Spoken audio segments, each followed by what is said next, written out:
शुक्र प्रदोष व्रत कथा। प्रेम से बोलिए भगवान शिव शंकर की जय। भक्तों, साल 2026 में जनवरी महीने का तीसरा प्रदोष व्रत आज रखा जा रहा है। माना जाता है कि यह व्रत प्रदोष व्रत कथा के पाठ के बिना अधूरा माना जाता। आज जनवरी के महीने का तीसरा प्रदोष व्रत है। यह व्रत महीने में 2 बार आता है, लेकिन इस साल जनवरी में यह 3 बार आया। बता दें कि हर महीने कृष्ण और शुक्ल पक्ष की त्रयोदशी तिथि को ही इस व्रत को रखा जाता है। खास तौर पर इस दिन भगवान शिव की पूजा होती है। भगवान शिव के साथ साथ माँ पार्वती को भी पूजा जाता है। मान्यता के अनुसार इस दिन व्रत रखा जाए और पूजा की जाए तो शिव भक्त की हर मनोकामनाएं पूरी होती है। तो भक्तों, प्रदोष व्रत पर आज हम सुनेंगे शुक्र प्रदोष की व्रत कथा और सुनेंगे प्रदोष व्रत कथा। प्रेम से बोले भगवान शिव की जय, शिव पार्वती की जय। प्राचीन काल में एक गरीब पुजारी हुआ करता था। उस पुजारी की मृत्यु के बाद उसकी विधवा पत्नी अपने भरण पोषण के लिए पुत्र को साथ लेकर भीख मांगती हुई शाम तक घर वापस आती थी। एक दिन उसकी मुलाकात विदर्भ देश के राजकुमार से हुई, जो कि अपने पिता की मृत्यु के बाद दर दर भटकने लगा था। उसकी यह हालत पुजारी की पत्नी से देखी नहीं गई। वह उस राजकुमार को अपने साथ अपने घर ले आई और पुत्र जैसा रखने लगी। एक दिन पुजारी की पत्नी अपने साथ दोनों पुत्रों को सांडिल्य ऋषि के आश्रम ले गई। वहां उसने ऋषि से शिव जी की प्रदोष व्रत की कथा एवं विधि सुनी तथा घर जाकर अब वह भी प्रदोष व्रत करने लगी। एक बार दोनों बालक वन में घूम रहे थे। उनमें से पुजारी का बेटा तो घर लौट गया, परंतु राजकुमार वन में ही रह गया। उस राजकुमार ने गंधर्व कन्याओं को क्रीड़ा करते हुए देखा तो उनसे बात करने लगा। उस कन्या का नाम अंशुमति था। उस दिन वह राजकुमार घर देरी से लौटा। राजकुमार दूसरे दिन फिर से उसी जगह पहुंचा जहां अंशुमति अपने माता पिता से बात कर रही थी। तभी अंशुमति के माता पिता ने उस राजकुमार को पहचान लिया और उससे कहा कि आप तो विदर्भ नगर के राजकुमार हो, आपका नाम धर्मगुप्त है। अंशुमति के माता पिता को वह राजकुमार बहुत पसंद आया और उन्होंने कहा कि शिव जी की कृपा से हम अपनी पुत्री का विवाह आपसे करना चाहते, क्या आप इस विवाह के लिए तैयार हैं? राजकुमार ने अपनी स्वीकृति दे दी और उन दोनों का विवाह संपन्न हुआ। बाद में राजकुमार ने गंधर्व की विशाल सेना के साथ विदर्भ पर हमला किया और घमासान युद्ध कर विजय प्राप्त की तथा पत्नी के साथ राज्य करने लगा। वहां उस महल में वह पुजारी की पत्नी और पुत्र को आदर के साथ ले आया तथा साथ साथ रखने लगा। पुजारी की पत्नी तथा पुत्र के सभी दुख व दरिद्रता दूर हो गए और वे सुख से अपना जीवन व्यतीत करने लगे। एक दिन अंशुमति ने राजकुमार से इन सभी बातों के पीछे का कारण और रहस्य जानना चाहा।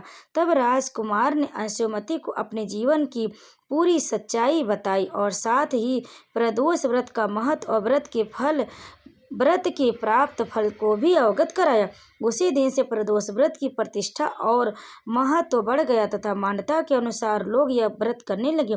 कई जगहों पर अपनी श्रद्धा के अनुसार स्त्री पुरुष दोनों ही यह व्रत करते और इस व्रत को करने से मनुष्य की सभी कष्ट और पाप नष्ट होते एवं मनुष्य को भविष्य की प्राप्ति होती और भगवान शिव शंकर माता पार्वती की कृपा सदैव बनी रहती और घर में सुख समृद्धि की प्राप्ति होती है।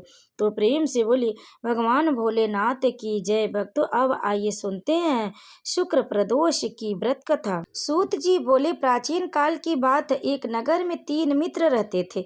तीनों में ही घनिष्ठ मित्रता थी। उनमें से एक राजा का बेटा, दूसरा ब्राह्मण का पुत्र, तीसरा सेठ का पुत्र था। राजकुमार व ब्राह्मण का पुत्र का विवाह हो चुका था।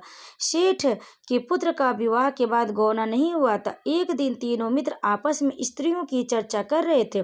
ब्राह्मण पुत्र ने नारियों की प्रशंसा करते हुए कहा, नारीहीन घर भूतों का डेरा होता। सेठ के पुत्र ने यह वचन सुनकर अपनी पत्नी को लाने का तुरंत निश्चय किया। सेठ पुत्र अपने घर गया और अपने माता पिता को अपना निश्चय बताया। उन्होंने बेटे से कहा कि शुक्र देवता डूबे हुए हैं। इन दिनों बहू बेटियों को उनके घर से विदा करा कर लाना शुभ नहीं होता है, अतः शुक्रोदय के बाद तुम अपनी पत्नी को विदा करा लाना। सेठ का पुत्र अपनी जिद से टस से मस नहीं हुआ और अपने ससुराल जा पहुंचा। सास ससुर को उसके इरादे का पता चला। उन्होंने उसको समझाने की कोशिश की, किंतु वह नहीं माना। अतः उन्हें विवश होकर अपनी कन्या को विदा करना पड़ा। ससुराल से विदा होकर पति पत्नी नगर से बाहर निकले ही थे कि उनकी बैलगाड़ी का पहिया टूट गया और एक बैल की टांग भी टूट गई। पत्नी को भी काफी चोट आई। सेठ के पुत्र ने आगे चलने का प्रयत्न जारी रखा। तभी डाकुओं से भेंट हो गई और वे धन धान्य लूट कर ले गए। सेठ का पुत्र पत्नी सहित रोता हुआ अपने घर पहुंचा। जाते ही उसे सांप ने डस लिया। उसके पिता ने वैद्यों को बुलाया। उन्होंने देखने के बाद घोषणा की कि आपका पुत्र 3 दिन में मर जाएगा।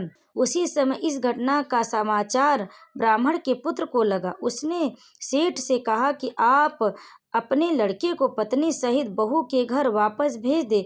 यह सारी बाधाएं इस कारण से आई हैं कि आपका पुत्र शुक्रास्त में पत्नी को विदा कर लाया है। यदि यह वहां पहुंच जाएगा तो बच जाएगा।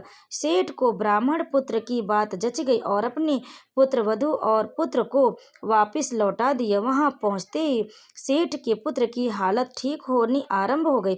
तत्पश्चात उन्होंने शेष जीवन उन्होंने साथ से सुखपूर्वक बिताए और मृत्यु के बाद स्वर्ग लोक को गए।